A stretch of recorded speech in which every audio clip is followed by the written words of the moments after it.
नवीन video बघण्यासाठी आमच्या चॅनलला सबस्क्राइब करा आणि बेल आयकॉनला क्लिक करा। धन्यवाद। तर बघा, तुम्हाला जे यूट्यूबवर व्हिडिओ बनवायचा असेल तर एक नक्की मागवा। 26 मीटरचा आहे सेंटीमीटर। बघा, तर मी अनबॉक्सिंग करतो। सगळ्यात आधी मी हे उघडतो स्टँड त्याचं।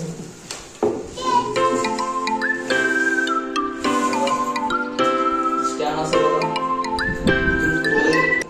बघा मित्रांनो, हा नट थोडा लूज केला का स्टँड असं बाहेर येतं। बघा, स्टँड असं बाहेर आलं का फिक्सिबल होतं खाली जमिनीला व्यवस्थित त्यामुळे बघा आता टाईट करून घेतो मी हा नट।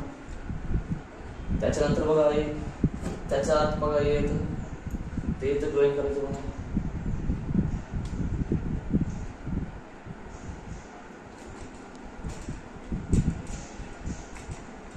रिंग आहे, याच्यात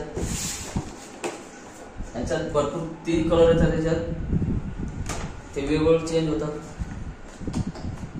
बघा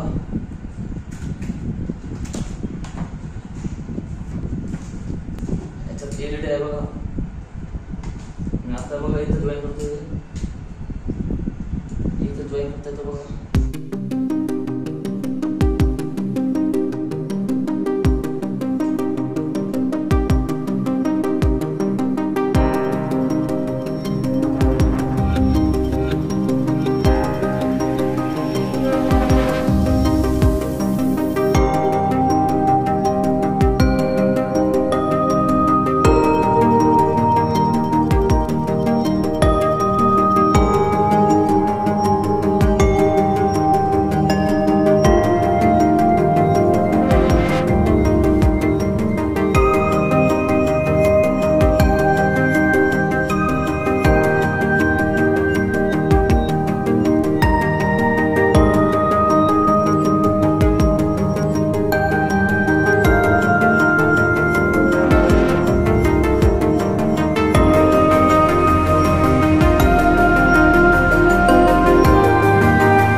व्हिडिओ आवडला असेल तर आम्हाला नक्की सबस्क्राइब करा, लाईक करा, शेअर करा।